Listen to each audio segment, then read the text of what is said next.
set mine a little early. Obviously, we need 501. So's mine. I'm watching that one. Lauren.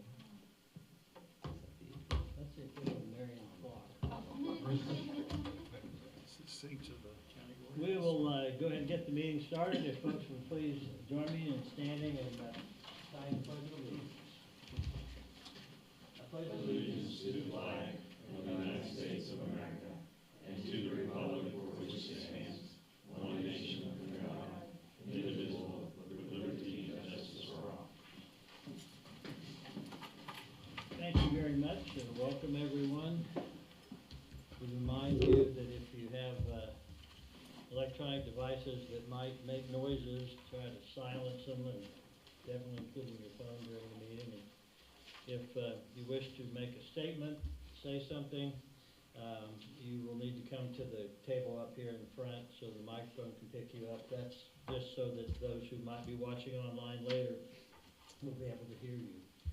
I will call the meeting to order, and we'll start with the agenda. We do have one proposed modification, and Brian, if I get this wrong, correct me, but Chief Slater is on for item number 13 and item number 16, and he has a meeting or something he has to get away to go do.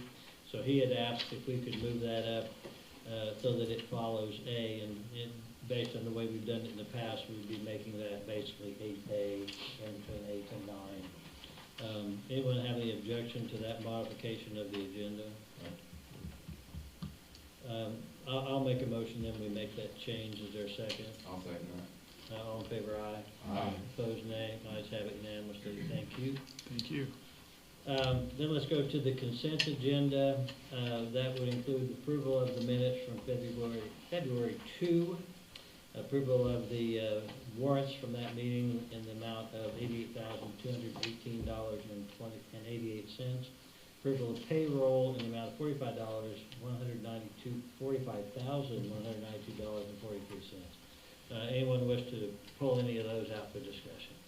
I had a question on page 3, the sketch of claims. There was the Dutton Lansing Company Metro Essentials for $30,350. What page? Page 3. Page 3. Of the claims list. It looks like it's something with water. Oh, meters, it's too. the water meter reader That's what computer I thought. thing. Telemetry, I'm Yeah. assuming it has something to do. And then I guess the, also further down the page, the clear bags from Frontier Bags are $10,880. I'm assuming those are the Trash free bags. bags we get each year, so that was their annual cost on those this year. It went down, actually. Yeah, so it was 11,000 in the past. Yeah. I have a question to back up a little bit. We Oh, yeah. amended the agenda, but did we approve the amended agenda? You see what I'm asking? Yeah, I do. Let's go back. Zach's point is that we did agree to amend the agenda.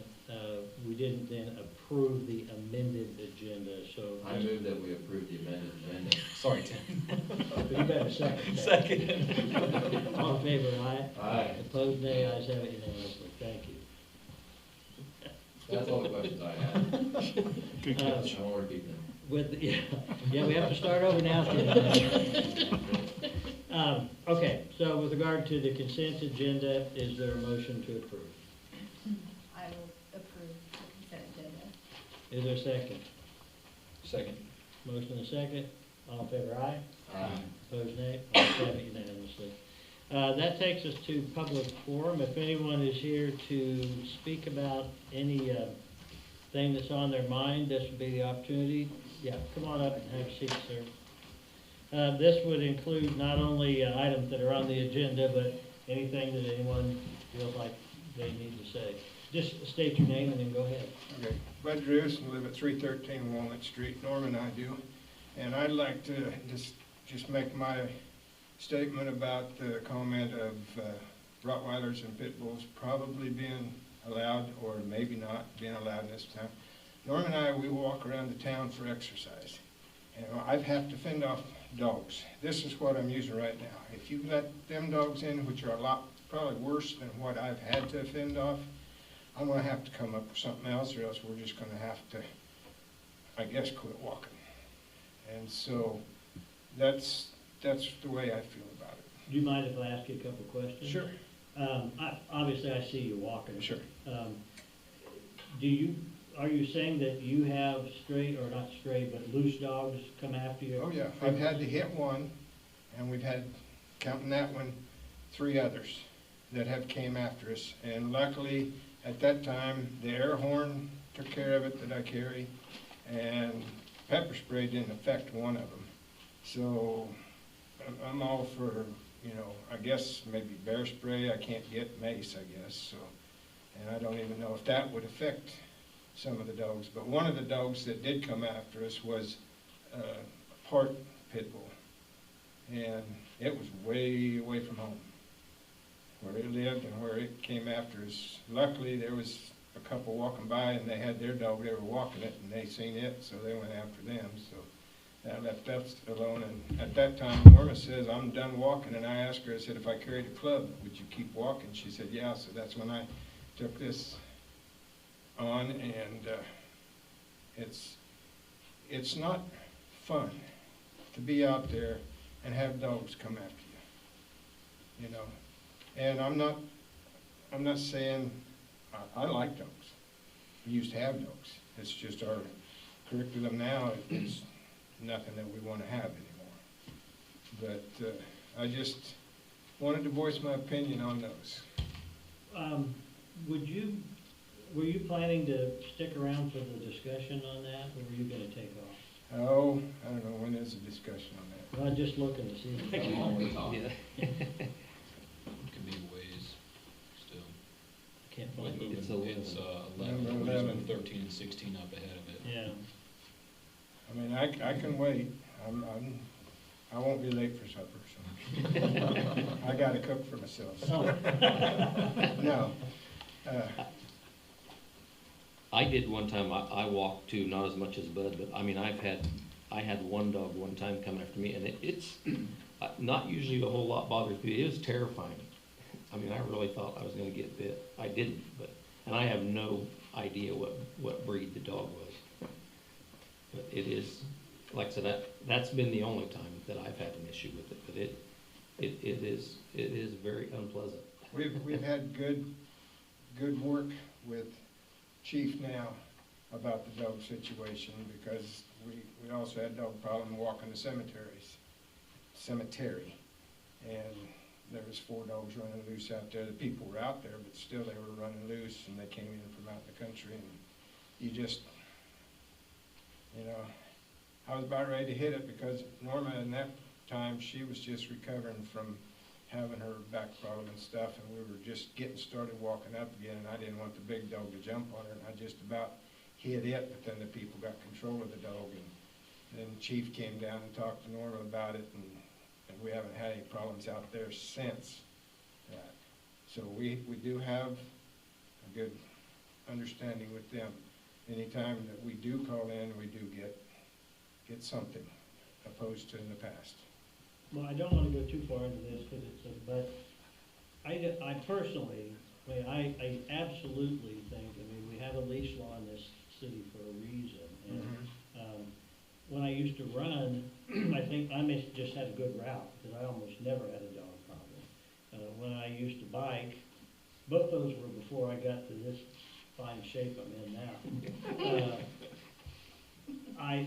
It was out in the country, and there were routes that I would not go, because, but that's out in the country. Yeah. And I didn't care what kind of dog it was. If it was a big dog, it was a bad dog for me. But I don't think, I would be really disappointed. I'm really happy that you contacted Chief and that you feel like something happened, because that is not up for discussion here tonight. Right. Whether we ban those 2 breeds, well, 3 breeds really, from being in the city. Right. That's the discussion. That's our concern, because we're not getting any younger, and I may have to go to other means of defending this, because I don't know how fast I'm gonna be able to swing this club anymore. You know? And I don't even know if the dog is any bigger than the one I hit. I don't even know if luckily I hit it in the side of the head and it kind of set down. And then the smaller one that was with it come around and thought it was gonna get behind me and bite me, and I turned around quick enough, and this happened during the summer, and here I am standing there in my shorts, and I'm bare-legged, and I know, you're not getting me. Would it be fair to characterize your position as being that if regular dogs can get out, then big dangerous dogs can get out too? Is that kind of what you're saying? I'm sure, because we've got dogs running around in our neighborhood all the time. I'm just not gonna call it in, because it doesn't matter anymore to us. You know, we're in the house, so, Well, yeah, that's your call. I know, Yeah. I know. No pun intended. I mean, that's No, your decision I to know, make. I know. Okay, all right, Yeah. well, thank you. Yep. You don't have to stick around, but if, I mean, it's a topic you obviously had an opinion on, and we are gonna have a discussion on it. so- Sure. Okay, Sure. thank you. I may see. Thanks. Anyone else wish to? Yeah, come on up.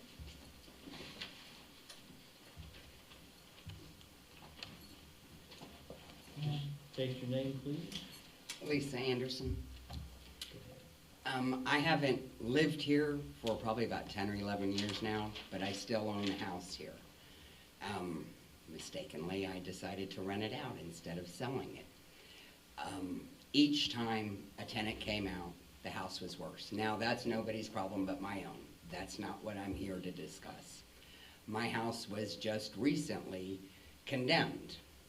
It was condemned, deemed unlivable, and apparently the renter is the one who went and complained and asked James to go and inspect the house.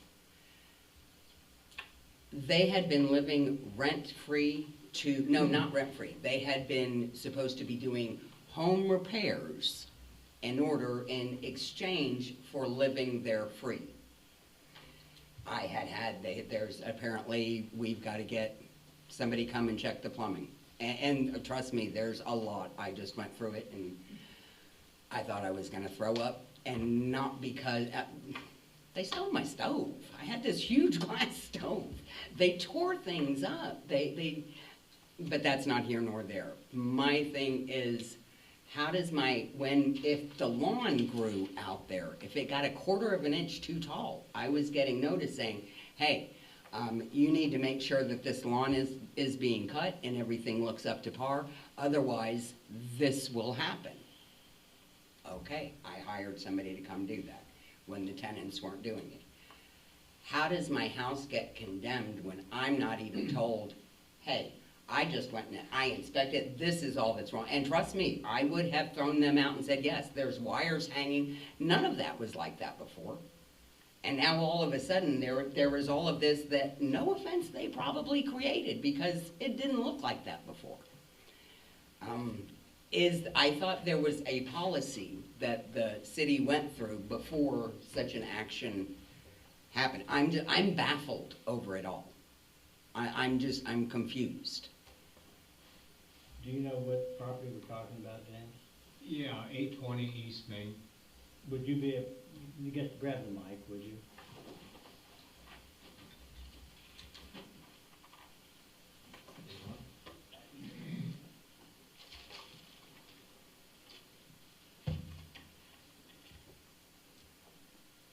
We're gonna have a class. Yes, that is 820 East Main. Can you bring us up to speed on, this is one we've not dealt with previously, right? Correct. Okay. I've had some dealings with it over the last 2-3 years possibly, on the tall grass, okay? And then the last tenants. And we actually did mow that yard once, but there was some confusion by our contract mower, and Lisa had contracted that guy also to mow. He turned the bill in. I'm not sure, because the grass was growing really quick at that time, you know. So I just went ahead and decided that, okay, we're not gonna bill lease on this here. I did send her a bill, but we never did take it any further than that, okay? But recently, I was called to come down and do an inspection on busted sewer lines underneath the house, or clogged sewer lines. I'm not sure what's causing the issue. But there was a horrendous odor coming from underneath the house, and you could, I think I can stop you there, James. It got on your radar screen because someone called. yes, And is that, we've talked about this a little bit in the past, but much of what you do, other than if your committee is the dangerous structures committee? yes, Stranger Structures Committee. This was not on that list, right? No, Mayor, Okay. So much of what you do is complaint-based. correct. Yeah. I think that's the answer to your question. Okay, well, the complaint came from the tenant who didn't want to pay rent. So she caused, But they if were some- supposed to fix the If someone plumbing. complains about a property as perhaps not being livable or whatever, then James is gonna respond. And, yeah, I understand your point. Okay, my that- point is, okay, because apparently I talked to somebody else that this had happened to. Tenants are destroying things so they don't have to pay. And I've got no issue. I'd actually had a plumber went out and did because they had told me that there was an issue, so I had a plumber go out and get an estimate, but he gave it to the tenants. I didn't see it. I didn't think anything else about it because nobody said anything to me. I thought it was all good, and he did say, he sent pictures of, hey, I'm down under the house, I'm fixing these pipes, I found what the problem was, I'm fixing the pipes, it's all good. That was the last I heard. I thought it was all good.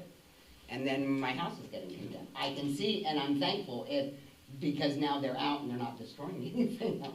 Question, Lisa, are they licensed plumbers? Did they come get a permit? No, And Jordan. I did do no inspection on Yeah. none of that. Yeah, Jordan, well, and see, we had a licensed plumber was apparently did an estimate. But Jordan had just fixed some, showed me some PVC pipe, he said, here's where it is, and he said he fixed that. Was he doing all the electrical wiring in the house also? Yes, apparently, I All didn't the know wires about that are that. sticking out? And that I didn't know about until I went and saw, because no, he wasn't supposed to do electrical. You know, the plumbing was a PVC pipe. I thought, he convinced me he knew what he was doing. Again, my bad, that's my bad. But, Can you just, we're way over the allotted time, but, okay, I'm sorry. part of that was Yeah. me, Yeah. and James. But I'm not sure what you want us to do. Well, at this moment, nothing, because it's already been done. But in the future, if this is something where a tenant comes and complains, contact the landowner before condemning it. And because I agree that nobody should be living there now. But the whole thing, now I've got these signs on the door, I've got people calling, and that's mainly why I got people calling, going, hey, do you know there's these signs on your door? Hey, do you know your tenants are moving out? Hey, and I thought, no, and I just, no, everything was fine. I said, well, no, it wasn't fine. Bill had been talking to him, and he had 3 months rent behind and was supposed to have it in the bank account. And that was the last. Did you get your letter I sent you? No, I did not. Okay, well, you should be getting it. I talked to you last week Yes. about this. I here talked on And Wednesday. what was going Yeah. on, and that Yeah. we need licensed contractors to do the work and the permits and the inspections. Okay, the hole in the porch is. I'm gonna have to. Okay, I'll talk with him on. I appreciate, I get your point. Mhm. James has a very step-by-step process. Understand that just getting the notice you got does not mean that we're tearing your house down tomorrow. We'll give you every opportunity to get it fixed back up. Okay. If that, I don't know if that was part of your That- concern. Yes, that was part Okay, of it. no, That's- you'll have every opportunity, and we will work Okay. with you. As long as you're working on it, we will work with you. Yes. Am I wrong on any of that? No. Okay. Okay, Right. okay, that was mainly it. Thank you. Okay, thanks. Anyone else? Okay, we will move on then to this department reports, and we'll start, whoever wants to go first, grab the microphone. Department reports? I don't have anything for the meeting.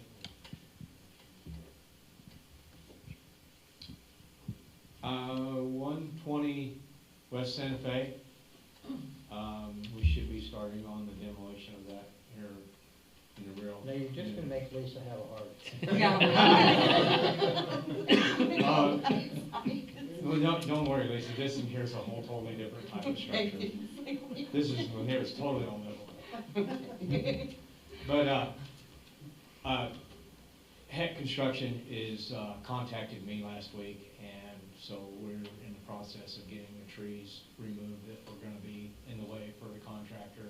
I've contacted the landowner on this side, Andy Hansen. He's gonna move his equipment out of the way, and he's okay with the trees that are being cut down. I believe Brian contacted the owner on the other side. The house is empty right now, so this is gonna be a good opportunity to do that since it's right on the property line. So that's kind of where that is on that. We plan on having a meeting before Heck Construction, Justin Heck, starts on the demolition of that. So, any questions on that one? Nope. Thank you, sir. Margot? I posted on 19 Facebook group pages today about Art in the Park and included Megan, and immediately started getting responses. So it has begun. So it'll be a good show.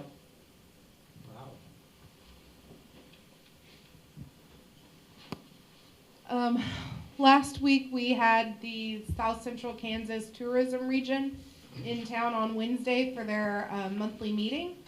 And that was a great success. We had, I think, 18 individuals from the South Central Kansas region in town doing their business, but then also just exploring our community. And we were able to feature a lot of our local businesses, which was wonderful, give them a really great taste of the community and what we have to offer.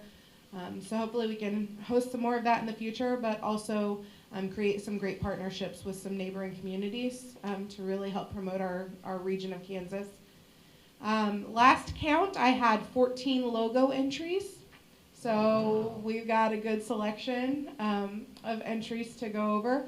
I will start setting up that display at the library this week, and then Thursday at 4 is the judging at the library. So we've got a great panel of judges to go and pick our winner from the contest.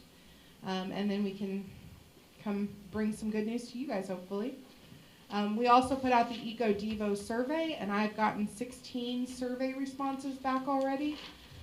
So that is an even better response than I was anticipating, so I'm really excited about that. And it is the season for the Kansas Travel Guide entries again. So we are working on that, and in the process, I'm also adding more to the website listings for the travel guide for our businesses. So we'll really be putting our best foot forward to everybody looking to travel to Kansas. Before you give that up, Megan, I was gonna catch you today and ask you, and I didn't do that, so I'll just ask you now. I had contacted you about the gentleman that had the information about who bought that property out the old Dollar Tree.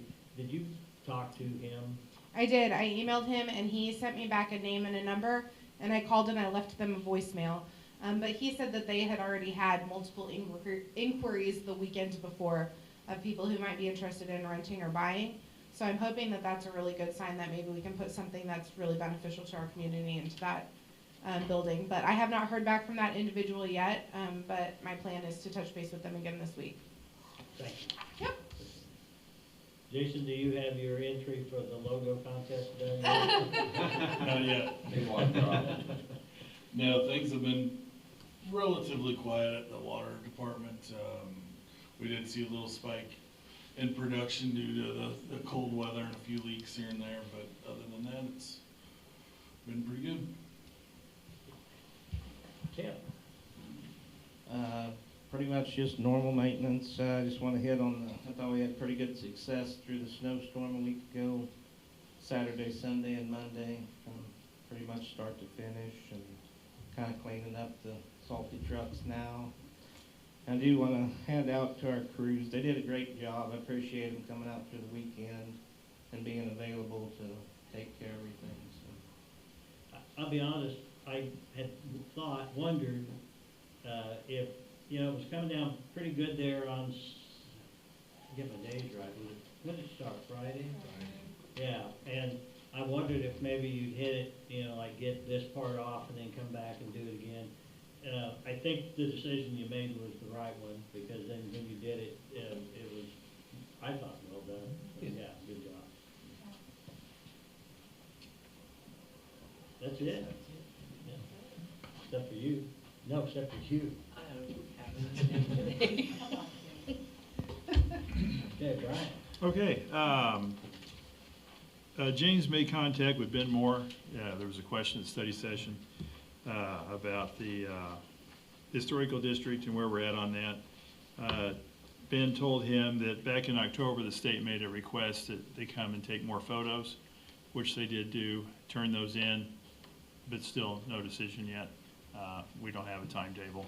It's still up to the state office to get that figured out, so. When we get a decision, will that decision be, yes, we're gonna let you create that district? Or is it, yes, we're gonna let you in the pool to think about, do we know? I believe the photos were to create that district, yes. Okay. And I think, Well, you that sounds know, good. Ben, he just checked with them about 2 weeks ago, and, you know, they're still reviewing, and I get that when I can remember in the past, you know, you just never know, and all of a sudden, boom, it comes through. You know, and I think that we're at that point where, yeah, we'll have a historical district, but I don't know that for 100% Sure. Okay. Thank you. There was also a question on how much one yield sign and pole would cost, and the total of that is $137. So if you wish to do more yield signs, other than the ones we approved last time, then that's what the cost is, yeah. I wanna put up more, but let's get these up and then we'll take another ride at it down the road. Fair enough. Cause I know I had a $138 limit, so.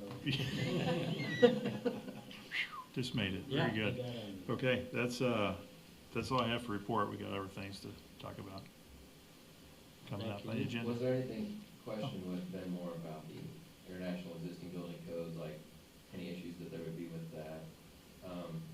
Looking towards what we could potentially be doing, did you have any opinion, or was that even asked him at all? James? Oh, I'm sorry. With Ben Moore, was it asked at all about the international existing building codes, like his opinion? I did on ask any him, issues we I did have? ask him that. That was the purpose of my calling him. And he's like, don't mix up the codes. Keep them all in one code cycle. You're gonna cause a lot of extra expense on engineers, architects, and then you're gonna have 2 different codes. One's gonna be this way, one's gonna be this way. They're gonna be contradicting, and which one do you do? Which one do you go by? And then that can create some liability too, if you pick the wrong code. So that's kind of where that was. And I talked to another architect, and he said the same thing, stay on the same code cycle. State Fire Marshal said the same thing, don't be mixing them up.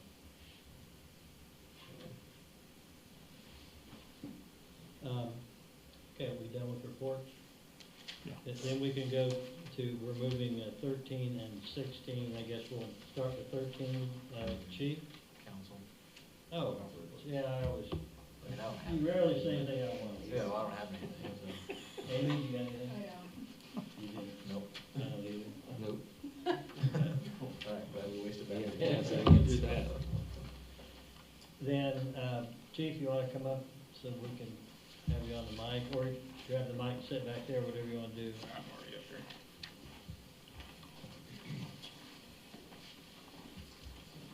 Why don't you start, if you're willing to, unless you care, why don't you start with the proposal to increase the part-time officer hourly rate? So, right now, we're $22 an hour. We're budgeted for, I think, 350 hours a year. So it's right around, a little over $6,000 a year that we're budgeted for part-time. I'm proposing that we raise it just to get more people to come and want to help, and we could also use it as a recruiting tool. One of the biggest problems in law enforcement right now is the lack of pay. I mean, it's not just law enforcement, it's everywhere, but law enforcement, not many people wanna come and do it for, little pay. So, like, our neighbors down the street, if we were to raise it to what I'm asking, it would be just above, currently just above what they are. So if somebody's looking at doing some part-time work, they might be interested in coming to us rather than them. And if we can get young people to come here at that type of a pay for part-time, maybe we could transfer them into a full-time position. But at least it would get them here to see kind of how we do it. So that's my whole reason to wanting to jump that. It would make a difference of about, $500 on the total budget, like on what we are budgeted now for the 300 or 350 hours, I can't remember, but it would make a difference of like $500 by moving that pay up. Your letter says 725. Okay, I couldn't remember exactly what I put in there. I knew it wasn't 1,000. Okay. So when you started, we said we're at $22 an hour, but I think you meant to say we're at $20 an hour, and you wanna go up to $22.50 an hour, correct? Yes. Okay, I just wanna clarify that. Yeah, we're currently at 20, Hillsborough is at 22. So by raising it up that 50 cents, it would kind of, I think that it could benefit us. But if let's say Hillsborough sees that we're raising it, they might raise theirs too. So then it might It'd be like an auction. Yeah, so then it might not do what I'm hoping, but I do think by raising it to that price, or to that dollar amount, I think it would help get some people here part-time, which in hope we could then recruit somebody to come and work full-time for us. Questions or comments from the council? I would like to have this on for action on the next meeting, but I mean, we're not talking about a large expenditure here. For what it is. Yeah. If you think it's gonna be a tool used in recruitment. Okay, well, we won't vote or anything tonight, but we'll have it on at the next meeting for action. Okay. All right, once you then talk about the other item, I've already forgotten what it was. The vehicle. Vehicle, yeah. So by getting this vehicle, it would replace the 2012 Chevy Impala. The Impala that we currently have, it's not, it wouldn't be safe to be used as a patrol car, so it's just sitting back there.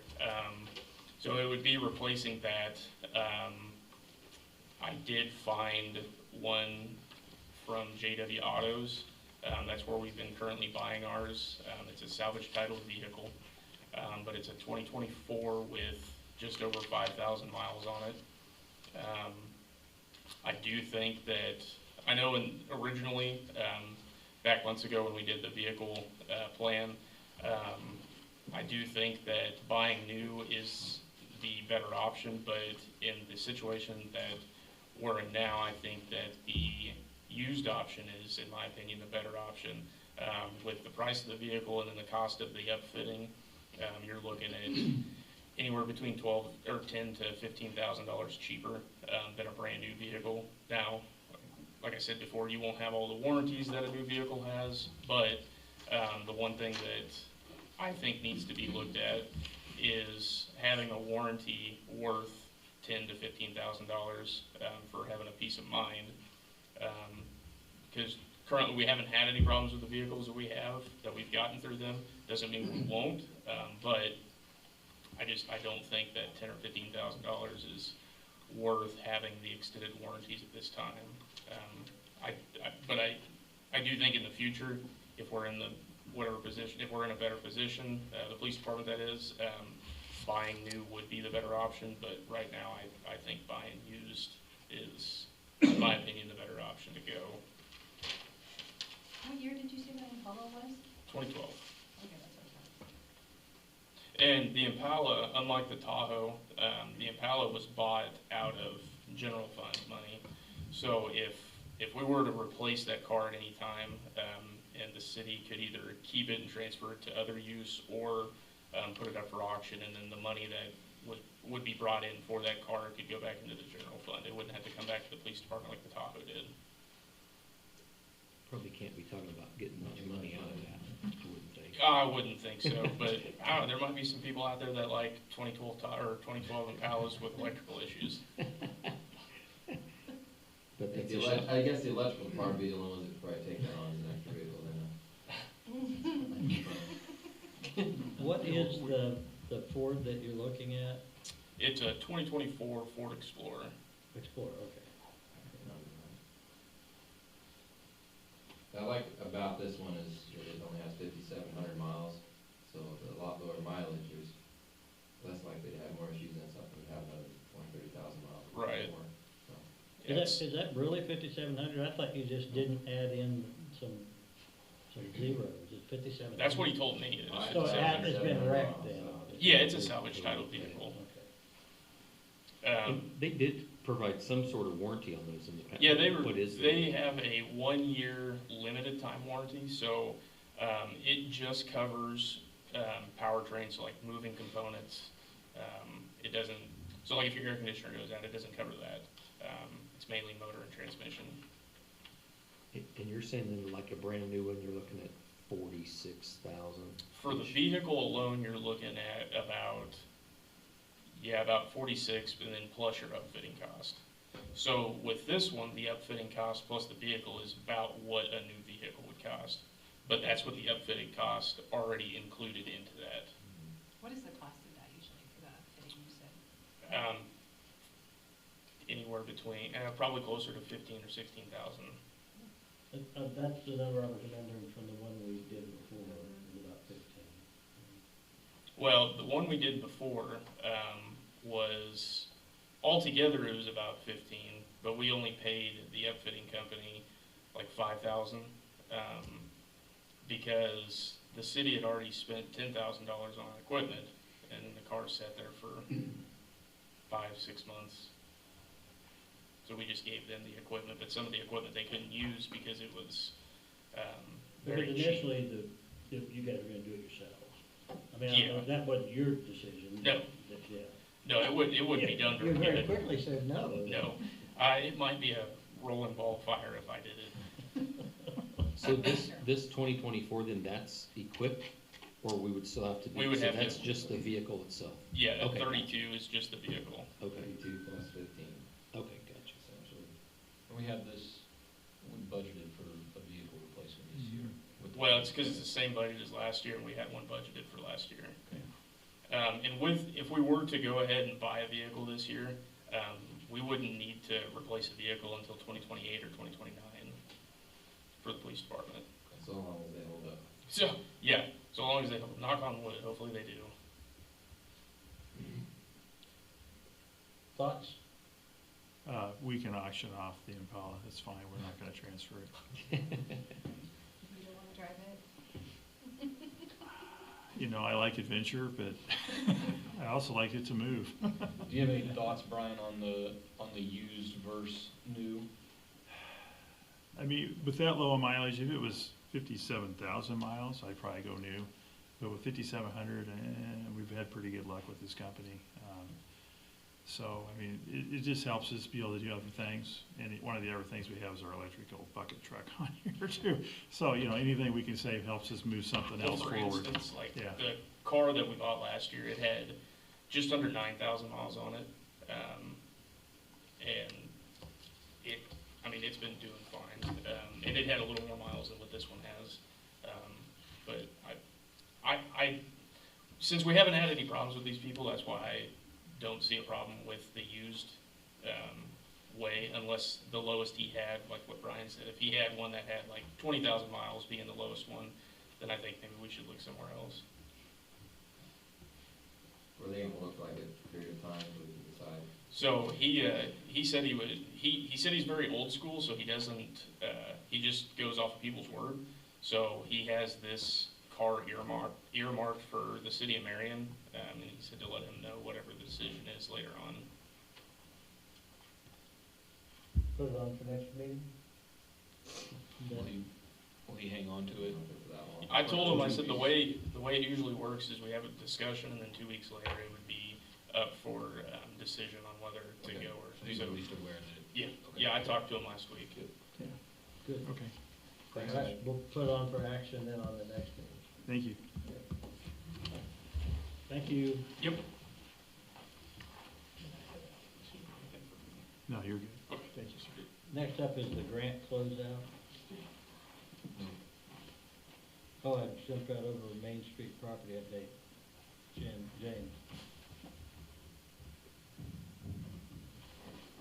Just kidding. Okay. Got me all excited. Yeah, Aaron's ready to jump. Thought I was getting ready to move up. James has talked so much, I put a line through him even though he hadn't actually done this one, so. I was looking at that agenda, I'm like, whoa, I'm gonna clear to the bottom. So, I got 202 East Main, and I'm not sure what happened. After the last council meeting, I sent them an email and saying, hey, basically I told them that it's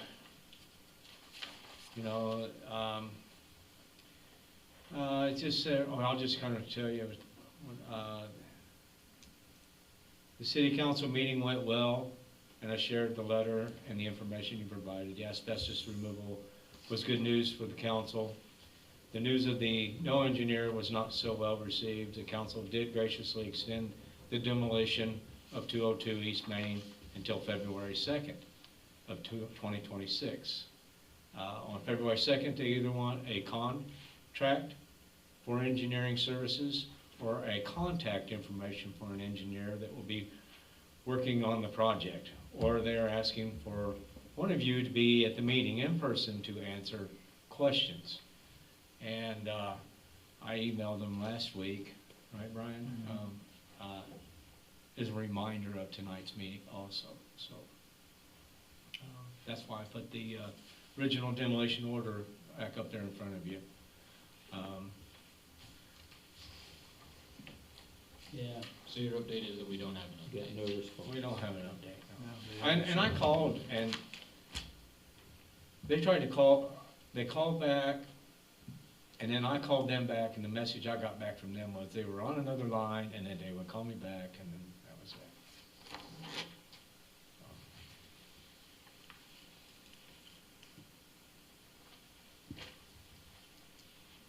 Yeah. This is the old Country Lakes building, right? Yeah. Yeah. Okay. They hire you. Are you on a contract? I do not have a contract.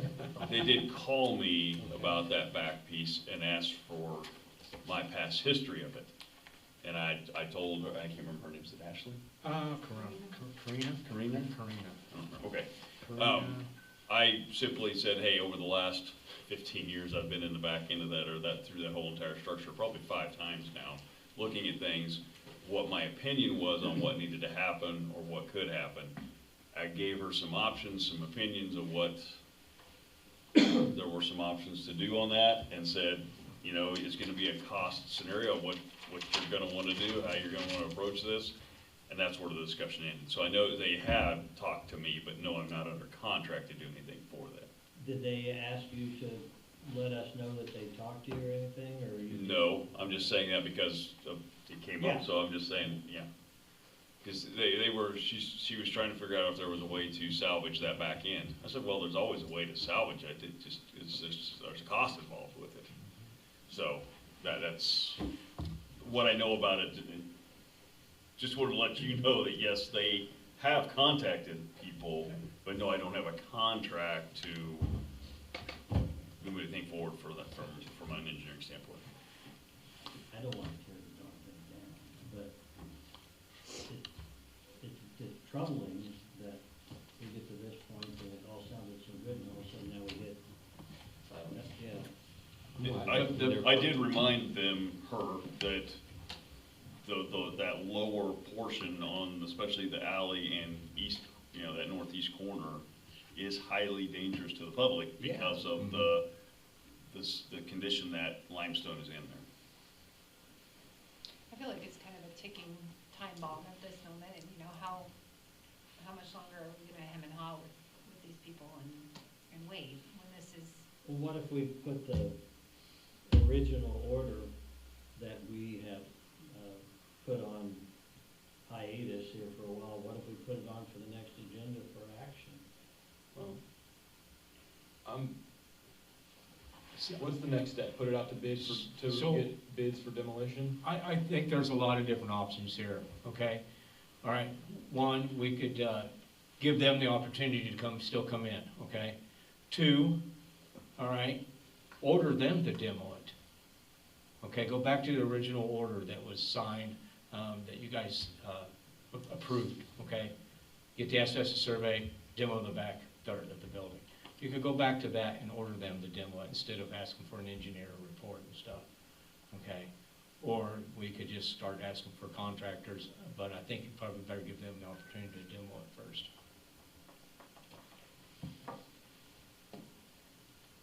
Okay. I'll make a motion that we order them to demo that building, or the back third of that building. You have to go with me on it, but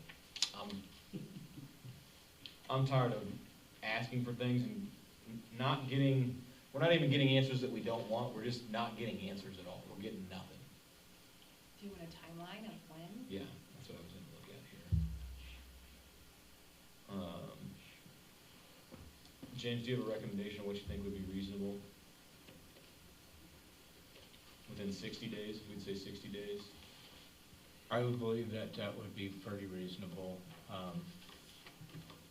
I mean, I know that we've had to wait on our contractor to get to our project, and I know we've probably been working on that 60 days, you know. Yeah. And if it does, I think it's reasonable to say it could be done in 60 days. The question would be if we're coming out of winter season, how busy they're all gonna be, but if you give them more time, it's obviously gonna, be backed up to that time frame. So I'm gonna say 60 days, if they can show us that there has been progress made, but I'm gonna make my motion for 60 days. So I would say 60 days. Let's say April 6th, that's the first meeting in April. So your motion is that they're to have the back third of that building demoed by April 6th. That's Is correct. there a second? I'll second that. South end of the table's kind of feisty tonight. Can I ask a question? That's to complete the demolition in 60 days? Okay, thank you. I just want to make sure when we call them, we tell them the right thing. Okay. And you'd mentioned though, if they're showing progress to get it demoed, that they can show, but aren't gonna meet that timeline. Is that, If they can show that they have a demolition contract, like if they have a contract signed with somebody, great, we can look at that again, but The my contract patience is is. demo or the Yes. contract, whatever? No, contract to demo. My patience is running real thin on this thing. Cause I'll be honest with you, I'll vote for your motion, but if they come in here next meeting and have, say, we've hired Darren or whomever, and we got a plan. that could happen. It could. At least maybe this will get them off the bid. But- soon. Yeah, I'd be fine We with gotta, that. we gotta move on something, and at this point, right, we've already delayed this over 60 days now. We've drug our feet, when was the? September 4th, but they didn't have an ownership. of it. Understand, but they also knew that they were buying a building that had the back third of it condemned, and so the entire time, this liability has been sitting there to the public for months and months and months with nothing happening. And so now if they come back in 60 days and say, well, now we've got this contract and now we wanna redo the back half, and can you give us 6 more months? I might do it. But then that could You're be gonna have to decided, do some pretty heavy persuading. then on that would be point. decided at that point. But I would at least be open to having the discussion, but the whole time, until it's actually fixed, it's a danger to the public. back it there. is. And it it's seems getting- like, I've been keeping a closer eye on it, and honestly, it feels like it's getting worse and worse and worse, like by the week right now. It's not to the point where I think it's gonna fall down tomorrow, but it's another day closer, and not getting any better by any means. Well, in support of your position, in the past things we've had, like the father-son that were working on their house, and that's strung on from the previous council into like a year into this council, but they were doing At least stuff. they were working. and they did get it done. But that's also was a house, and it wasn't a death trap. Well, it also wasn't against the public right of way. That's exactly, yeah, speaking of that, last time I saw it, our lines had all, our tape and pylons had all fallen down. We keep putting them back up. Yeah, okay. I'm not trying to step on your toes again, but. No, this no. is you. No, let's go, Amy, what do you wanna do? No, I agree. Where I'm going with it. So the motion is to be demoed by April 6th. Sorry. By the owners. By the. By the, I like that one, yes. okay, without further if there is no further discussion, then, all in favor of the motion, say aye. Aye. Opposed, nay. Ayes have it unanimously. James, there's really probably only one warm-hearted person on the council. And so they better be doing something pretty bad. I mean, we had them tonight, they were supposed to be here if they didn't have a contract to it. Exactly. Yeah, that's Well, what that's it why I is. asked Darren. They made that very today to ask clear. him Right, to show up. and Yeah. they never asked me for a contract, they just asked me for opinions on what could or couldn't be done, and that's all the further they went with me this time, so. And it might have been they're finally figuring out how much it's gonna cost to really fix it. Well, it sounded like they were gonna go, she had some ideas of what she might want to try to do to salvage it. And I said, well, it could be done, but you're gonna need to go get a contractor to price it out, because I don't think it's gonna be as cheap as they think. Right. Because basically I said, hey, if you held up the whole entire back structure and removed all the limestone and built a new load-bearing wall, and then put some other kind of exterior finish on that, you could do it. But that's what it's gonna take. So, I said that limestone's not gonna stay in place even if you put in a new load-bearing wall supporting the structure. That limestone's still gonna keep falling off. Those trusses are what's causing the problem, pushing everything out. It's not just the trusses. Thank you. Stay there, Oh, Darren. I am, I gotta grab my iPad. Oh, okay. Let's meet tomorrow and get a letter done. Okay. Then I'll call it too. Okay. Thanks, James. Let's talk about the grant closeout. The only thing we have to do on this grant closeout is a final change order, which was in your packets, as far as council approval. Yes, it is. This change order is, and this is the Elm Street and Locust Street projects. Yes. The change order is actually a decrease in the amount of $16,522.65 compared to the contract that y'all signed with Votes Party. So this will close out this project, and then I believe, Janet, we still have one more reimbursement request to turn in, or did you already do that? Do you remember? To KDOT? I can't remember. I know we might have been holding it until this was finished up.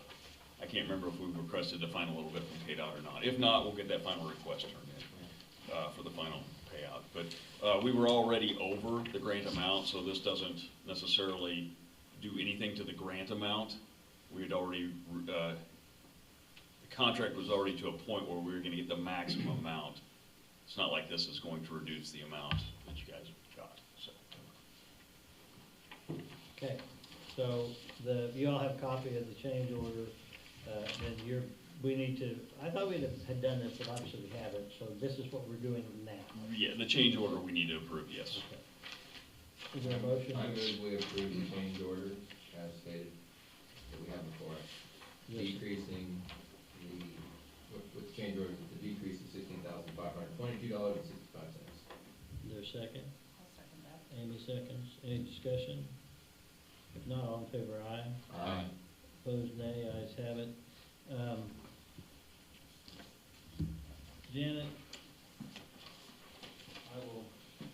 If you don't have a sign, is that one signed by the contractor that you have there? No. Okay, I have a contractor signed one. Oh, okay. The paperwork that we have at the very top corner, it says 2024 Marion Airport Tractor Grant. I don't know if that matters or not. The rest of it says 2024 Elm Street Street Improvements. On the document, just the On document. the change order. On the change order? So the document doesn't have a mistake on the top right corner of it.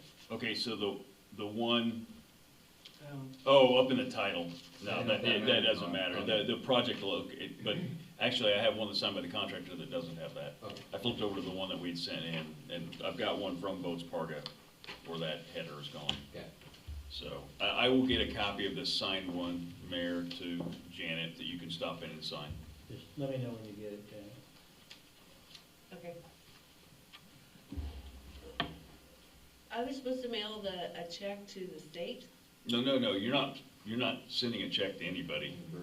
The reimbursement request is those other forms, and I think we talked about holding them until we did this final action. We did.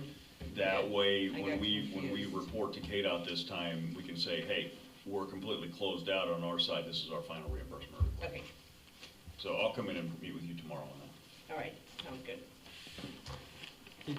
Did you have something else, Darren, or is that it? Unless you have something else to ask me. There's lots of paperwork over that. Yeah, over. so the other paperwork that we Break down do the is cost. there's a substantial completion form that Brian already signed, and that's just saying, hey, everything's done. There's also an affidavit that the contractor signs and turns into us, which is in the, I don't know if they've included in the packet, but we have it, that says, hey, as a contractor, we've paid everybody. So, there's not gonna be a mechanics lien filed against any of this. So that's just all part of our standard closeout procedures on the project. So that probably got included in all of this, so. Okay, thank you. We'll move to the proposed ordinance change with regard to the banned dog breeds. And are you carrying the ball on that one? Yeah, we've had some feedback from the public, thank you, sir, for being here tonight, against passing it. I've had one email and one visit from someone, same person, in person, wishing that we would not do this. And I don't know what it depends on what all you have heard, but there has been a lot of feedback, but I haven't had any positive feedback yet. How long has that ban been in place? Long time? It's been Like, quite a while. I 10 remember when years. the discussion was being held. It's gotta be more than 10 years. 2014, it looks like. Yeah. What it says is. Yeah. But it could have been changed. Or it could have been before too, but it just changed. I haven't gotten anybody that was saying to allow them. I mean, I've had a few people say that they think we need to keep it the way it is. I guess, and this is not to say, I mean, I'm with you, I was out running one morning and chased by a couple dogs and it was dark outside, and that's a terrifying feeling. It is. Especially when it's dark outside and I don't know the dogs and I don't know what breed they were. I guess my concern is depends on whether they're going. Yeah. My concern is that I don't, this is the way it is right now, but quite honestly, I see dogs around town that feel like they would fall under what's in this band, that are already banned, and it's, so in my mind, it's like it's not working.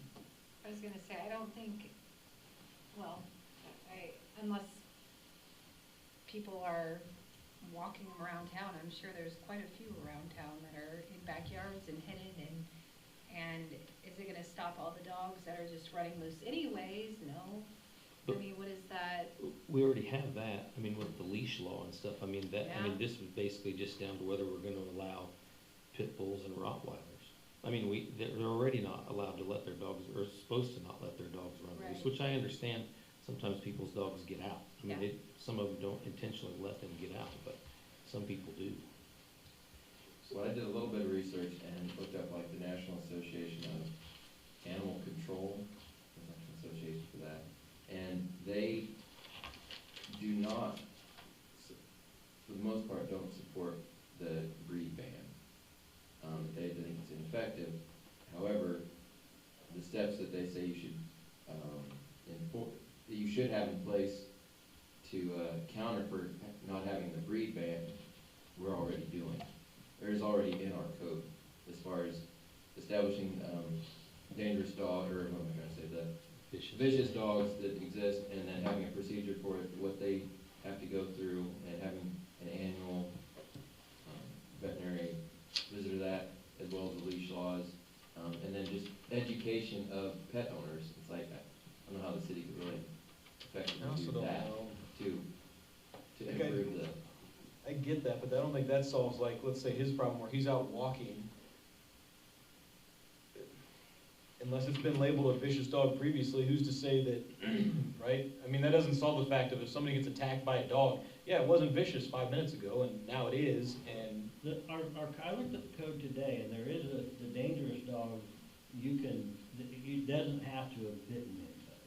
It can, if it takes actions, like you're walking by and you're not interfering with its food and you're not doing anything that would justify it to come at you, but yet it comes at you, even if it doesn't bite you, we can still get it classified under that subsection of that, which puts it that much closer to being into the vicious dog. My thought is we've never said to Chief Slater, we want you to have your officers take the dog stuff seriously. Right.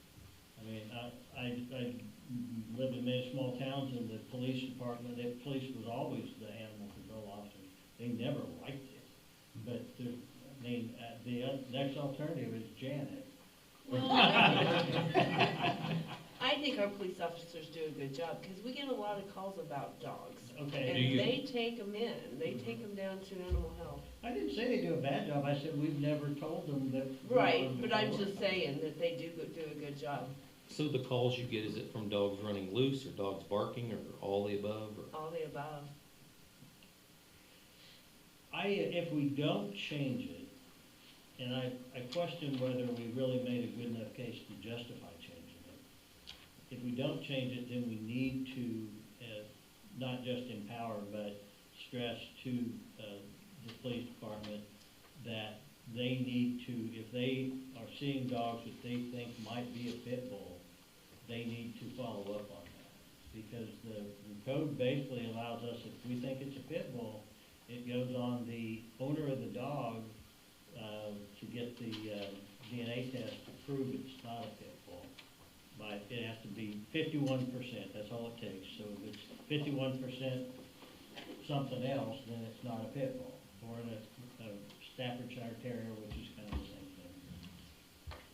But I mean, if something, see, I agree, but at the same time, if some family's walking their pit bull down the street, it's this nice big dog, but then you have this poodle running after you, biting at your heels, I would rather the police department be busy getting that dog that's running versus getting all these phone calls about potential banned breeds that they see and going on, and wasting time on checking.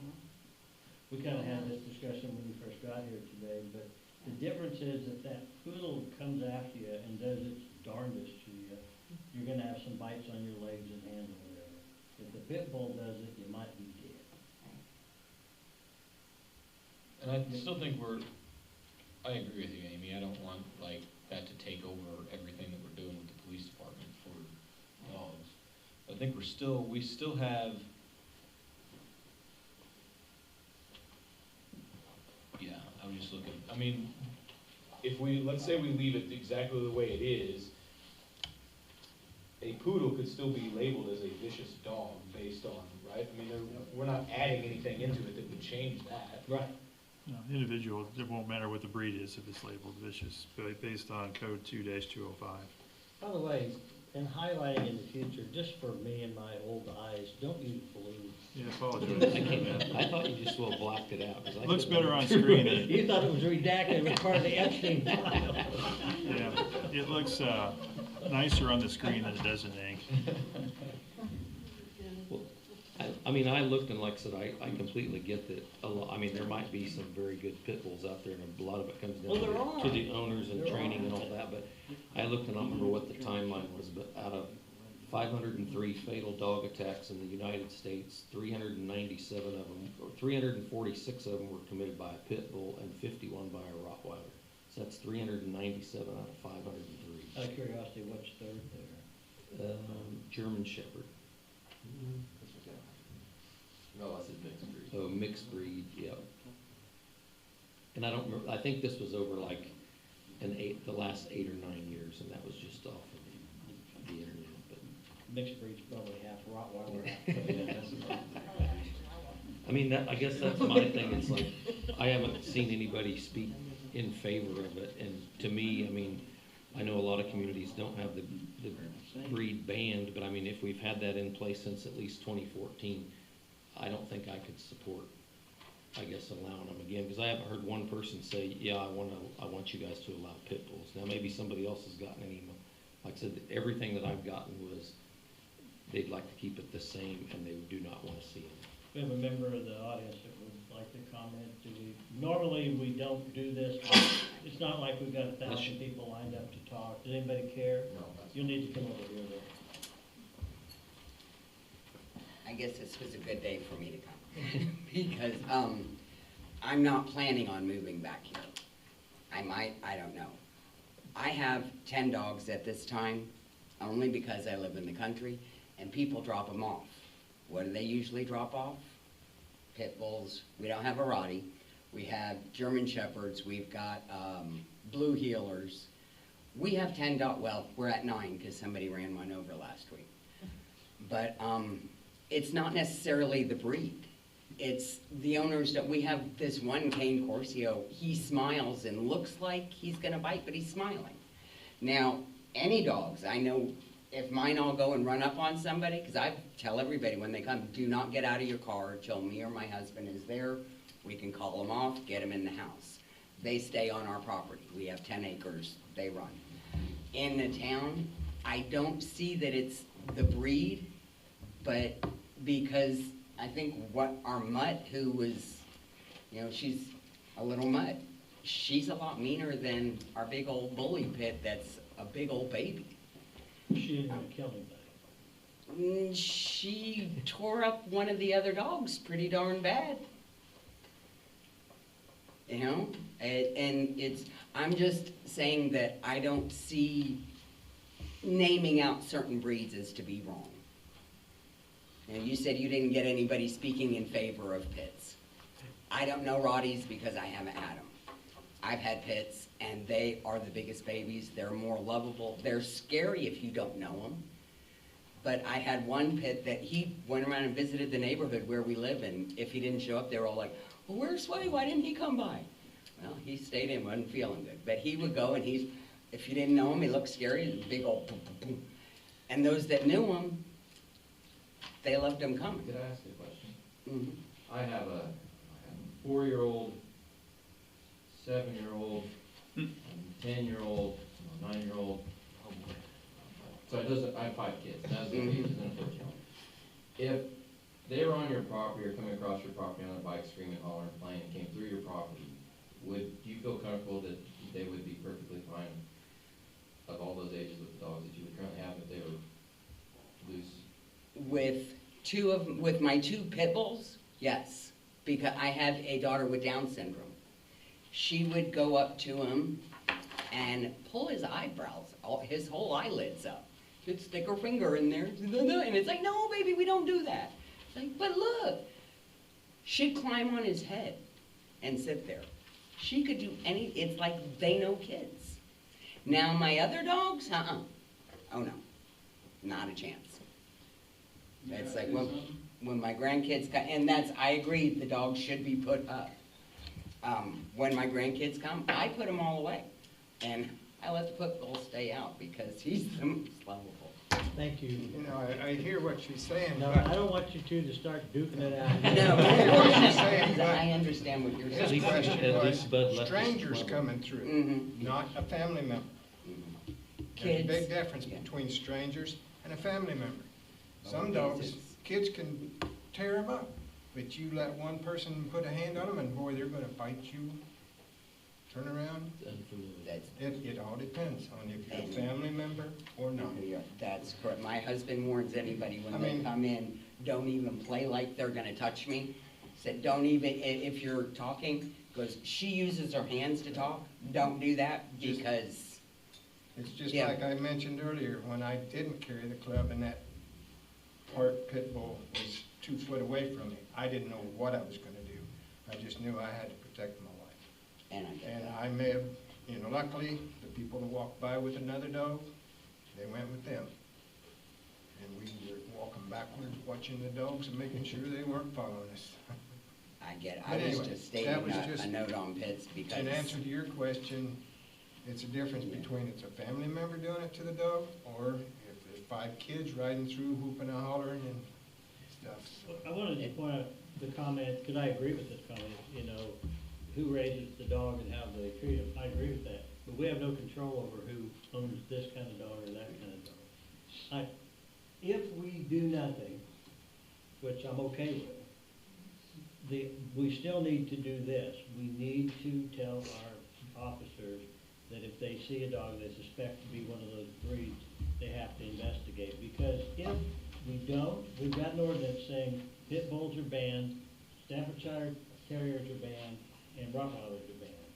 If we have, whether we see it or the police department sees it, or we have reason that we should know that there's one of those out there and we do nothing, and that dog hurts somebody, then not only does the owner of that dog get sued, but the city gets sued. Because we had an ordinance that we didn't enforce. So I'm fine with the ordinance as is, but then we need to tell the chief to enforce it. But if you want to change it, I don't know how I'll vote, but I'll listen to you. I'll make a motion to leave the He's ordinance. got one more other thing. Oh, He sorry. cares, you make motions. If you're against the breed, how many of those breeds are guilty? You have statistics on pit bulls and Rottweilers. 500 bites, 300 to those 2 breeds. That was on fatalities, you see. Yeah, I wouldn't buy it. Fatalities, Yeah. whatever the case may be. Right. But when you have a certain breed of dog, it's, like you said, you have no control over how the owner raises that dog. Right. But this city has ample laws on finding out which ones are vicious, irregardless of breed. Why eliminate certain breeds when you already have an ample law to deal with vicious animals? Well, that's the chief's position. I mean, to me, you're opening the city up to a lawsuit by having restricted breeds. Because you have no control over what dog bites what person. What we have control over is some dogs, when they bite, they bite. Some dogs, when they bite, they maul. And there's a big difference in what happens. This is true, but why put the city in the position of choosing a breed?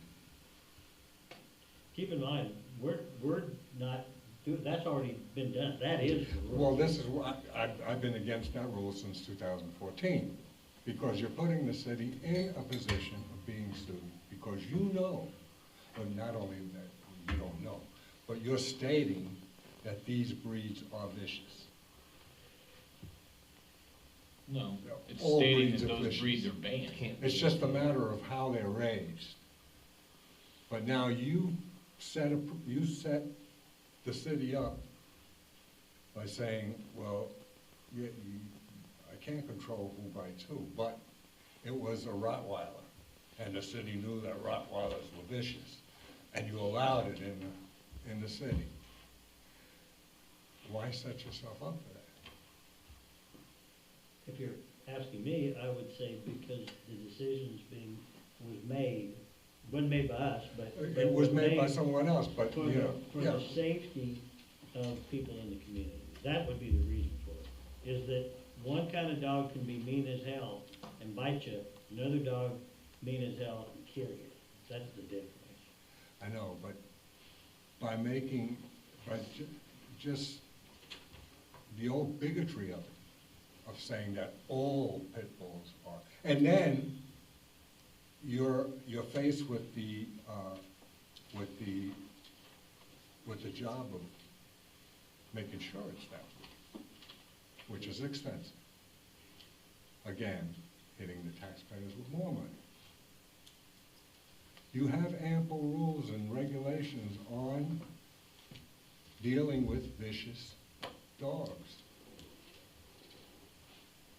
Don't categorize which ones, because anyone can be vicious. Thank you. Y'all did it under 5 minutes even, I was watching. I wasn't. I gotta go bowling, I can't stand. So we don't need a motion to do nothing. Okay. We only need a motion if we're gonna do something. So is there a motion to do something? No motion? Okay, then at this, now this doesn't take, this could be brought back up if the chief wants to come back and make the pitch, but at this point, we're not making any change to the ordinance. And I will say, just for what it's worth, I had a son-in-law that thought it was a good idea to buy a pit bull puppy when he had 2 little kids. And his mother-in-law, my wife, it was a tough time in the old house for a while. And that dog ended up being a really, really good dog, and it protected him, and it was a really good dog. But man, you look at those statistics, and it scares the bejeebers out of you. Right? Okay, what's next?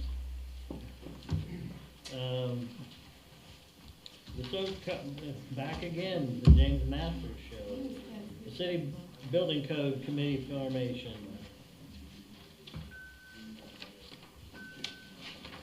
Can I start this one out, James? Sure. Okay.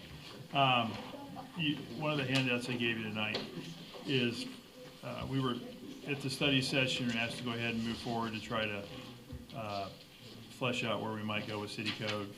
Councilor Collett gave us a timetable. That timetable's in this letter that we've given you here. Also, we already have a recommendation for 10 names to be on a committee to work on that. So we'll be ahead of schedule if you want to, and we're going to ask that you all just at least give us a nod that it's okay, or that the mayor can appoint the folks that are on this list to do so. There's also additional information on the back of that letter. Talking about building codes that are updated. They're always updated every 3 years by the International Code Council. The city has in the past adopted several codes, with the year of the code varying. There's a second attachment on there that shows you the codes that we have adopted right now in place, and then codes that are not adopted, obviously, with NA, and that's NA for not applicable, but not adopted. And then we're asking for direction on code year, and there was discussion about 2024 at the study session. 2024, specifically to the international existing building code, reduces some of the requirements from the 2021 code. Most notably was the requirement of 2 water lines to a building, one for regular use and one dedicated for fire suppression. The 24 code rolled that back and made it a little less stringent, which would be beneficial to the folks that may want to do something in the historical district with those buildings and bring them up to nicer condition and maybe utilize them a little more. Other information in the letter talks about the insurance service office. They look at the rating. In their ratings, they look at a couple different things, several which we didn't mention, but the ones that were applicable were the building code, and they want to see that it's within the last 6 years building codes that have been issued to get the best rate. Doesn't mean you can't have an older code, but it may not get you the better rating for the property owners. Also, the fire department is a part of the review. How fast can they get somewhere? What's their equipment? What's their capabilities? But there is a fire code that could be looked at as well in this that would help them. In the initial assessment, before you hear the review committee, before the review committee meets, to be helpful to have the council state your preference for where we start with the code numbers. We don't want to have, just go pick it. We like to have a baseline to start, because we have to order copies of PDFs, which are not free. And we can get we believe we can get a PDF and share that internally with the committee and not have to get paper books. If we do that, when we adopt a code, we'll have to get paper books. We have to have 3 of each code that we adopt.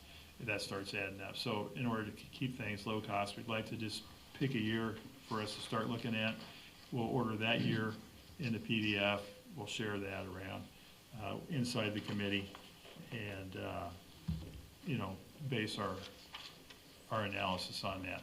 That said, if we go 24, 21, whatever we do, don't do anything, we can amend codes. So if there's portions of the code we think are burdensome on our community, that we can amend that portion out.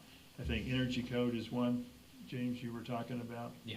Yeah, I'll let him speak more on that one, but that's kind of where we're at. And we're working on our analysis already, but we don't have it all fine-tuned, but some of the initial analysis is here for you to read.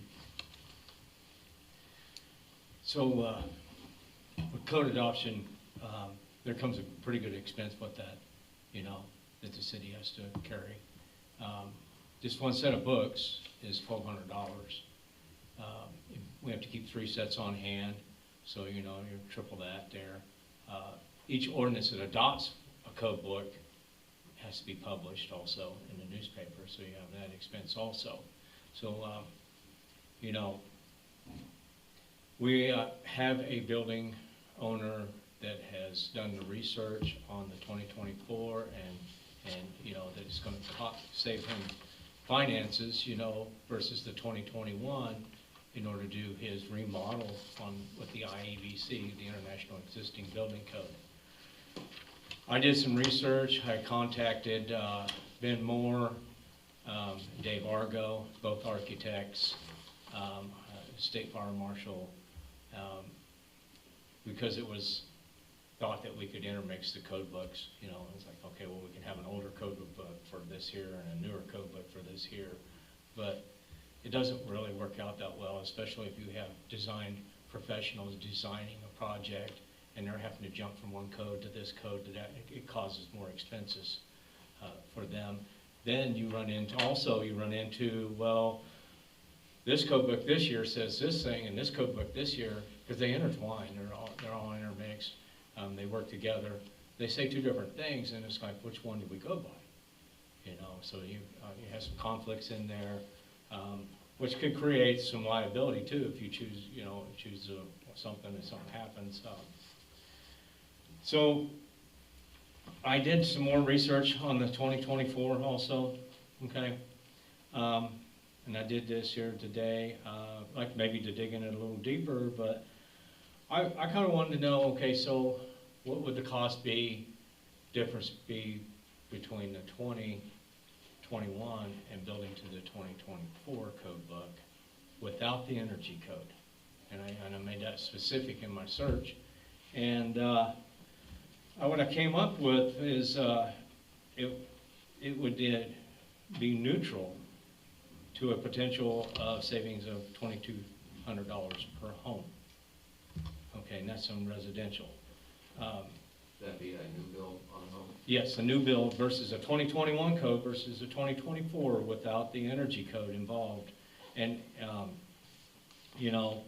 they refined the 2024, and I think that's why the IEBC, the 2021-24, is more efficient as far as cost is concerned for the remodel of the buildings, because I think the code council went in and they did some, they were focusing on refining the structural and mechanical and the safety regulations rather than imposing major high-cost additions to the code.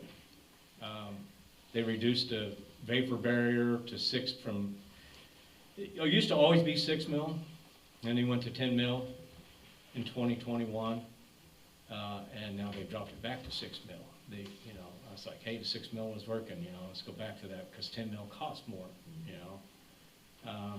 They made changes to stucco drainage, they made structural improvements, is existing building code.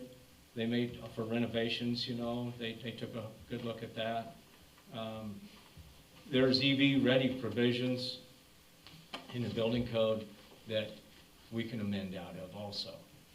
The building codes are saying that, you know, you got to, when you design your home or your building, you have to have so many available parking spots ready to receive EV charging station. You don't have to put the charging station in, but you have to have the wires there and ready to go. And we can amend out of that type of stuff because that causes extra expense. That's not a life safety issue thing, you know. So the key takeaway that I got from that was, you know, it's a kind of a neutral impact, maybe even a savings versus the 2021 if we went to the 2024. With the 2024, if we're going to look at the ISO rating, the insurance rating, it's a national rating that all insurance companies look at. The building codes can affect that rating also. You got to be within 6 years of the current year you're in order for your building codes to count, which we're not right now. And that is one of the goals with code adoption, is to get to that point. You know, to go along with that, with the adoption, though, you have to have enforcement, you have to have plan review, you know, you have to show that you're doing that.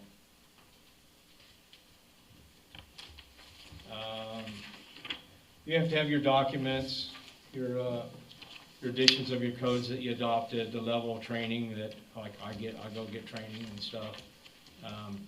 Plan review, inspections process. There's a supportive, active, passive fire protection. The active fire protection part of it, requirement for sprinklers, fire alarms, and standpipes. The passive fire protection part of it is fire-resistant rated construction, firewalls, fire-rated doors, fire stop systems. Those all count in there. The fire flow requirements, how much water pressure is coming through our water lines, the response time that the fire department is to get there. You know, all those are records, and when we have those records, we have these building codes, our ISO rating is better, and which causes insurance to be cheaper all across this city of Marion. If we go 2021, if we want to shoot for this ISO rating and we want to stay in good standing and keep using our building code to help promote, to better the town, in 2 years we'll have to adopt this code again. So that's why I was looking at the 2024, and that major expense that the city's going to have will be good for a while before we have to do this again. I'm going to interrupt you, James, sorry. What was presented here, I wrote down 3 things that we need to address tonight. I think one would be whether we're approving the timeline that's here, which I think we probably will, but we need to officially do it. Secondly was the committee members, we can add somebody to it, subtract somebody from it, approve it as is. And thirdly, the code year then that's what Brian mentioned and James is addressing. To me, we've got 2 options there. One is do what they want us to do and pick a year. The other is to ask the committee to recommend it. I mean, that's my thought for this whole time was that I mean, that's, in my mind, that's why we formed the committee, was to bring us a recommendation of, do we update to a certain year? I understand your cost concern, but I think the initial meeting with the committee is a discussion of what year do we go to? Is it 24? Is it 2016, right? Do we, I don't know. Right. Right? And No, so yeah, for us to make that decision tonight, it seems like we're already locking the committee into place with, like, hey, this is what we're doing. And in a 15-minute conversation with you, I don't think we can have a good understanding of what the code does and doesn't do to be able to make an informed decision about if we want to go with 24, 21, 18, 15, whatever it is. Unfortunately, you go back a long time, so you get. Yeah, till you get to 2000, there's about 15 more Sure years. you wanna go newer than that. Yeah, yeah, 1992. That's fine, we can do it, that makes sense. Yeah, we're just watching the bottom line. But we I'm not- certainly, Right. it won't We're cost just- anything to have a first meeting and say, Right. hey, where do we start? Where do they think? Yeah. Well, because of the people that are, I guess, is that prospective committee members, have they been approached and agreed to it, or is that Oh, just? yeah. Okay, gotcha. Yes. And like I said, a lot of those guys, you know, probably have a lot more information and knowledge, obviously, than we do, especially you and me, Mike. You know, they might have a lot better handle on the difference Right. between a 2020 and a 2024, Right. because to me, I have no clue. The sad thing is, you probably know more than me, that's really sad. That's not saying a whole heck of a lot, no. Well, we had talked about that. About. Well, I think, my recollection is that you recommended someone being included. Yeah, I'd like to have Matt Meyerhoff added too. I thought that we had. Oh, I thought Matt was on there, I'm sorry. I- He was supposed to be on there. Okay. He was Okay, supposed to be You on talked to there. him and he's agreed? Yes, Yeah. yes, Okay. yes, Okay. absolutely. Perfect. My apologies. Oh, that's all right. I just wanted to double check on that one. Outside of that, And I'm not saying that we have to be held exactly, or that anybody has to be held exactly to this schedule, but I think if that's what we're aiming for, if we don't put some dates to it, we're gonna be 18 months from now, and we're still gonna be talking about this thing, about how we need to update it. I You're think we right. need- This needs to be our aim. Yeah. It'll be like the building on 202 East Main. We don't wanna do that. The one, two, three, the fourth one down, Jonah, it's Gearing, it's a G, not a J. You knew that already?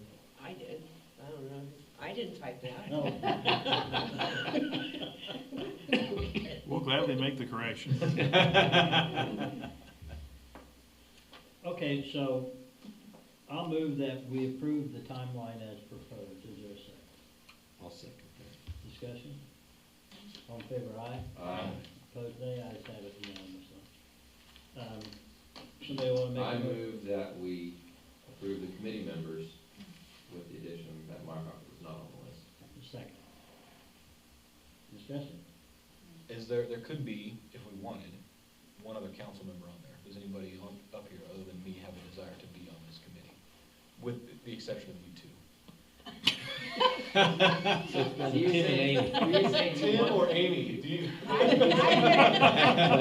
You said you will or will not? Yeah, no, I'll do it, I'm just saying, we can have two without it, Right. without There being could into. be two more. There could be So two we can on have the one, committee. we can have two of us on I there. think Tim looks more excited If than I anybody do. wants to, I don't know They're what, I looking at mean, me a lot more than you. I don't care. I don't even know. I'm happy to be the only member, but if somebody else had a desire to, I can be the first alternate, I'll say that. Well, I thought it'd be good to have a smart guy on there, which is why I thought Tim would be the one. I'm not sure why they came to me.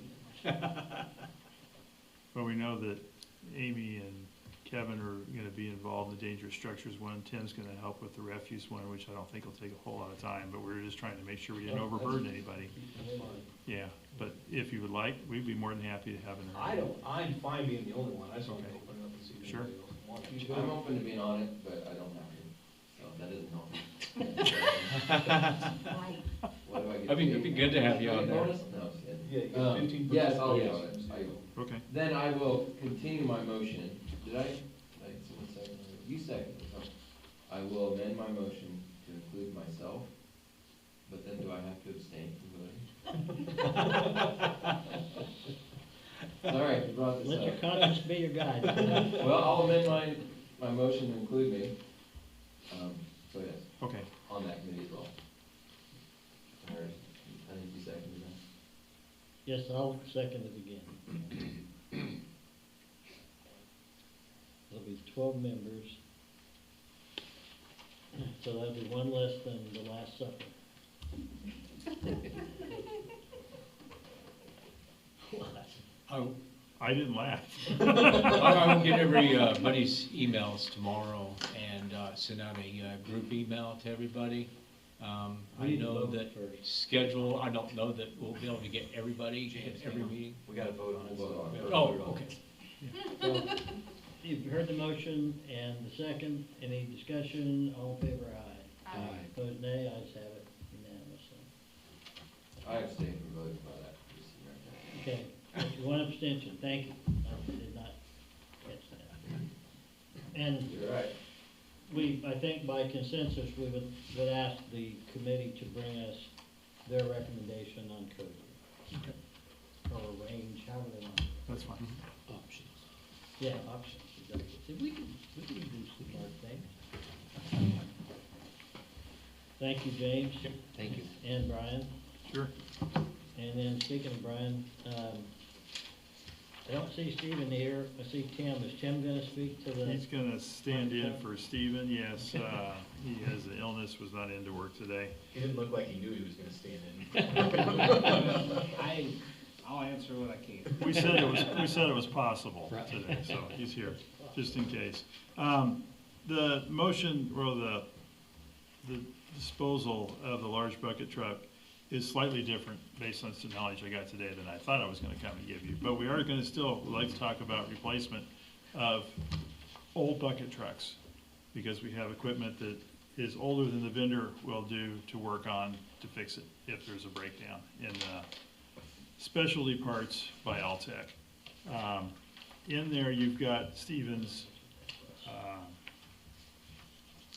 outline of what his vehicle replacement program should look like. I think you've had that previously in the past.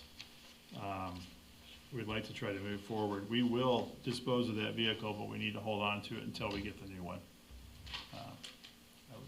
Because it reaches a few places in town that we can't with our current equipment in a safe manner. We don't want to add a step ladder to a bucket. We don't want to be on YouTube, so we prefer to do it wisely and keep our people safe, so. Or the Darwin Award. Yeah, we try to avoid those things at all costs. So we would still, of course, get rid of that vehicle, and I believe one of the other ones, right? What's that I now? think we were getting rid of one of the other ones, weren't we? One of the older ones? It would be the High Ranger. Okay, yeah, so there'd be two vehicles traded to auction or whatnot, in replacement of the new one we're gonna get. So what is the High Ranger? Radio disc jockey in San Francisco. Or am I wrong? The High Ranger is the bigger truck. It's like I guess a 1.5 ton frame or 2 ton. It's rather large. It goes 70 foot. The newest Dodge pickup we have is around 55 feet, or 50 to 55, and the one he's going to be getting will be around 60 or maybe shade over. That should reach any of our 50-foot poles to the primary that we have comfortably. The one we have now, it's pretty much just straight up if you have to work on our high ones.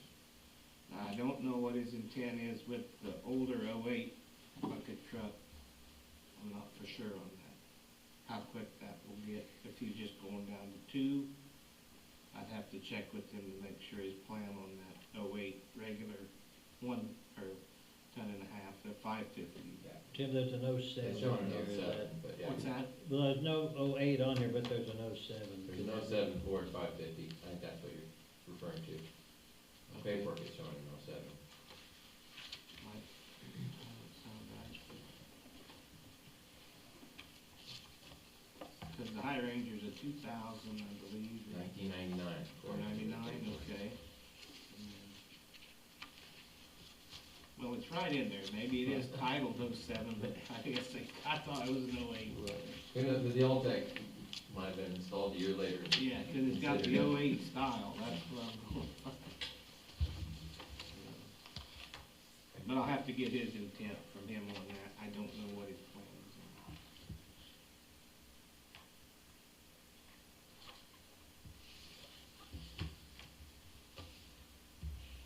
So any ballpark, what we would get out of those two? So then they're both a 90, or getting rid of the digger truck and the one you call the High Ranger, you get rid of both of those? No, not the digger truck. That's just on the list. Oh, gotcha, okay. But you said you're getting rid of 2, so which ones was it? The 07. I do think I remember having. At one point, I thought we were doing 2 for 1, Get rid of but that 550 and the Yeah. High Yeah. Ranger. Yeah, that would be the 2 probably. Okay, gotcha. Do we have any idea what a person would get out of those? It could be anywhere across the board. I mean, the High Ranger is very low miles. It's been in shed all its life. We had it rehosed about 3, 4 years ago maybe. It was very expensive, so it's got brand new hoses on the whole thing. It's immaculate. It could bring as high as 40 maybe, I don't know. So why are we getting rid of it?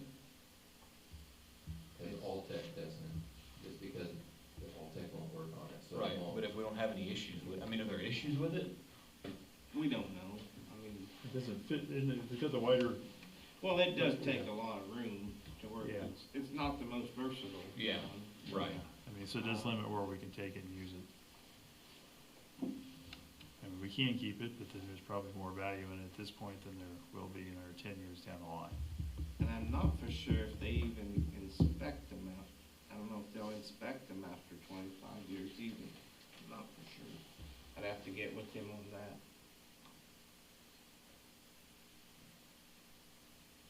And we can bring it back next time. We'll get him some chicken soup and get him in here for the next meeting. So we're all in for it. So we have a little bit of knowledge gap, unfortunately. So like, how often does that truck get used? I mean, I see it's, 25 years old and got 6,200 miles on it, so I know it didn't go out that often, It but don't even go like out how that often do terrible you often, use it? just on high tree cutting or something in lines or any of them 50-foot poles, or if we need more trucks out at the same time. I guess that's kind of what I'd like to see too, is, if there's a reason safety-wise, when it gets so old, I mean, because we sure wouldn't want somebody up 60 feet in something that's not safe, but by the same token, if it doesn't go that far and we've just had all the hoses and stuff redone, we don't use it very often, if it's still reliable and safe to use, I mean. I think he's probably thinking in conjunction of the 08 that needs to go. Right. He could eliminate 2 to 1 maybe. I don't Right. know. That was kind of the thought, that if there's value in it right now, Right. use that to help pay down a new one, which will be roughly the same height capability of the, It'll be, it's gonna be right at 60 okay. or maybe a touch over, and the other Yeah. one went 70. And But 60 foot would 70 cover. it was bought intent to change ball field lights. We don't have that one. Right. So that bid from Alltech, that one would go 60 feet for that new one, is that? That's our understanding, Okay. yes. Yeah. So it could replace, if we're cutting a vehicle, maintenance on a vehicle, Got it. and maybe getting something out of it. We had one informal offer that there's local tree trimmer that might be interested in that one. So, gonna bring it back up when. We'll bring it back. Stephen too. Yeah, we'll bring it back when Stephen's here, but at least we've got it in front of you, you know what the new one's gonna cost. Yeah, the thought was maybe we could release it early, but we really need to keep it until we can replace the height. So I was trying to maybe get a down payment figured out before was selling it, but then if we do sell it, it's not gonna be a trade-in. We're gonna have to sell it, and we can put it either into the vehicle fund or pay down principal on the loan, either way. We'll go ahead and put it on for action next time. Next time, We okay. don't have to make it pay action, but we can if we want at short time. We'll do that. And that takes us to you, Brian, for flex time. Had a proposal to modify personnel manual for a work from home policy, which would be slightly different than what we have, which we're not using, haven't been using. The policy would be to allow employees that qualify 8 hours per week that they could work from home, either in one lump sum for the day or half a day or portioned out, depending on how they want to do it. They would, of course, have to have that approved by myself, what they want to do. There's no rollover, there's no accumulation. It's there if we need to work with somebody. As we move forward, and if we're going to do no comp time for employees moving forward, especially if we go to salary for some individuals, this would be helpful to that. I've talked to a couple of team members who are interested in taking advantage of that. It's not like we're necessarily going to do it all the time, but if the weather is bad or we don't know, then they can still work from home and not have to take sick time or vacation time because we have a weather outage if they live any distance away.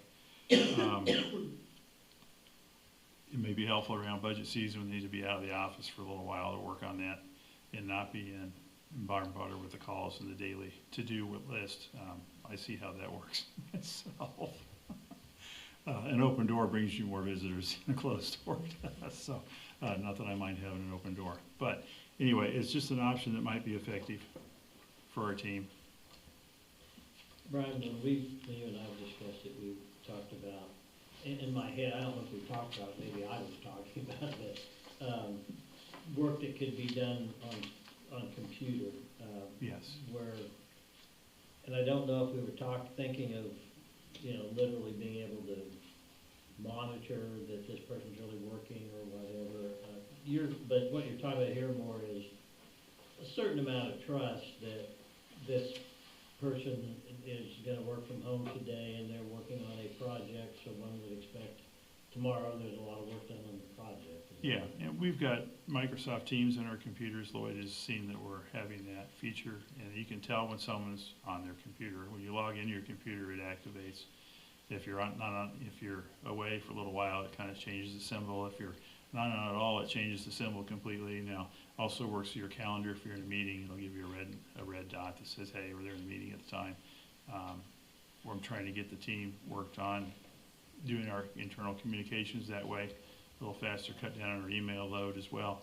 But yeah, I mean, we've authorized a couple recently. I have just ad hoc to kind of test it, and I can see that where they're at, and what, where they're at least watching Price is Right. They're moving their mouse at least. So I mean, but I've seen work coming in and communications back and forth. So I'm pretty comfortable with it. I've worked under those conditions previously, and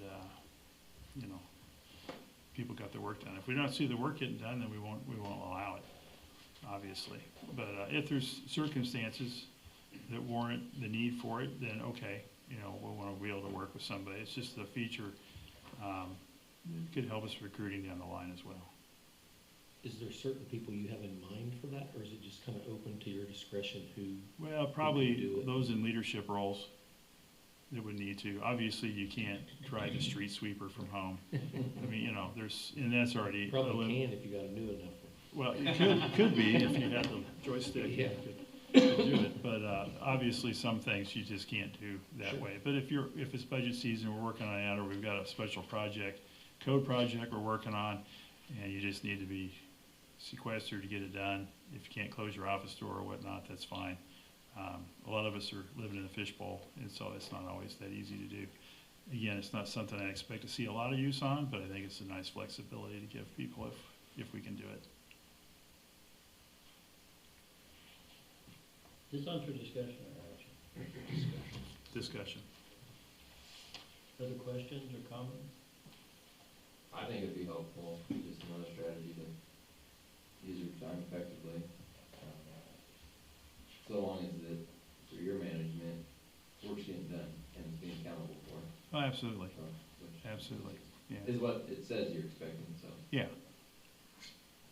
When COVID hit, the state court system was just in we were already computerized, but we were in the process of converting over to being able to do work so that somebody in Morris County in the district clerk's office could do work for Sedgwick County or whatever, so remote work kind of thing in that way.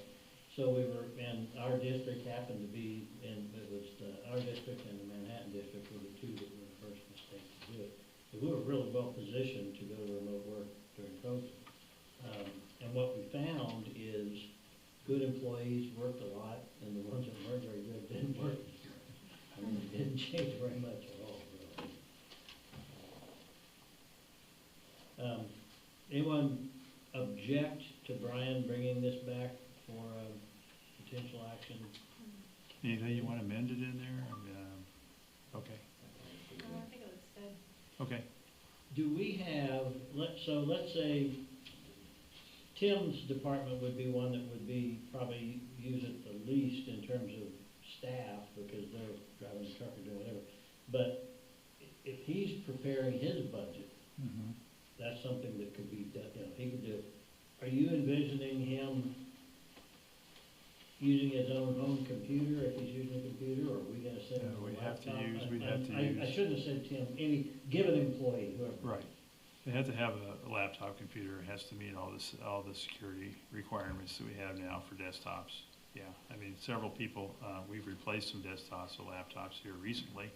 Those folks would have that option to do that. Okay, so we're not gonna be asking employee Y to go No. home and use their own stuff? I prefer that they did not, for security reasons. And the messaging thing's been working pretty good. Aaron's using it, James is using it, Megan's using it. Margot's not there yet, but I may have pity on her.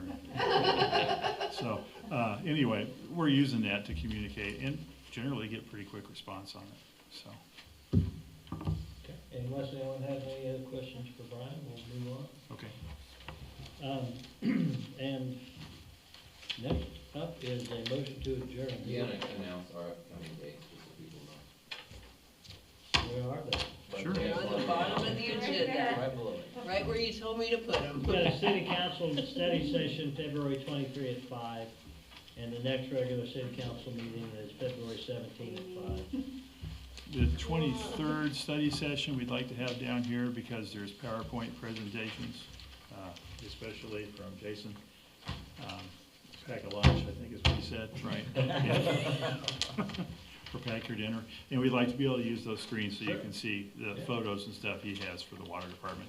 Andre, I think, is going to do a few, he's got a few, but not to the volume for his. So it'd just be helpful to have that for anyone that wants, it's a public meeting, anyone who wants to be able to see it can do so. We'll probably give you a little bit of a crane back by having you turn around, but. Maybe we can just rearrange the tables. We could do that too. As long as we don't move Gene too far off of his equipment. What? Still waiting on that motion. Motion to adjourn. Second? I'll second that. All in favor, aye? Aye. Amy beat you, Tim. Aye. Sorry, Tim. What? What? Amy beat him to a second. It happened. Amy beat Yeah, you. Zach beat me to the motion.